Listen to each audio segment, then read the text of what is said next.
निष्ठा परिवार red drop marathon 33 दिन रु 51 दिन को वृद्धि 2/2/2025 तारीख रविवार बरगढ़ ब्लॉक अंतर्गत अड़गां ग्राम निष्ठा परिवार रेड ड्रॉप माराथन 33 दिन रे अड़गां प्राथमिक कृषि समवाय समिति और निष्ठा परिवार मिलित आनुकूल्य रे समितिर संपादक सुशील कुमार मेहर अवसरकालीन संबर्धना सभा सभापति श्री अश्विन त्रिपाठी अध्यक्षतार अनुष्ठित होइतिला।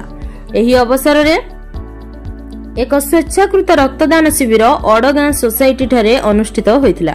एही शिविर को सुशील कुमार मेहर समितिर सभापति अश्विन त्रिपाठी नूतन संपादक दायित्व नैथिबा सुरेंद्र भोई प्रशांत पुजारी लेक्रू प्रधान फिताकाठी शुभारंभ करथिले।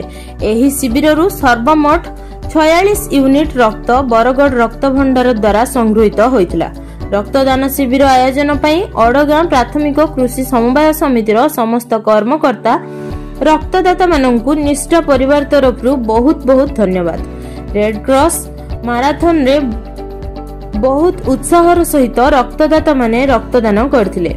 33 दिन रेड ड्रॉप माराथन रु सर्वमोट 2001 यूनिट रक्त संगृहित होई विभिन्न रक्त भंडार माननकु प्रदान करा जायछि। निष्ठा परिवार द्वारा आयोजित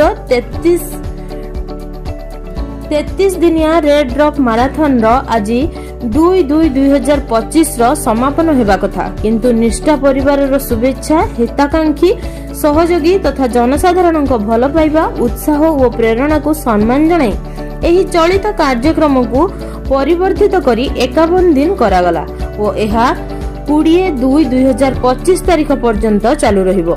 एहाकू 51 days red drop ultra marathon नाम रे नामित करा जायछि।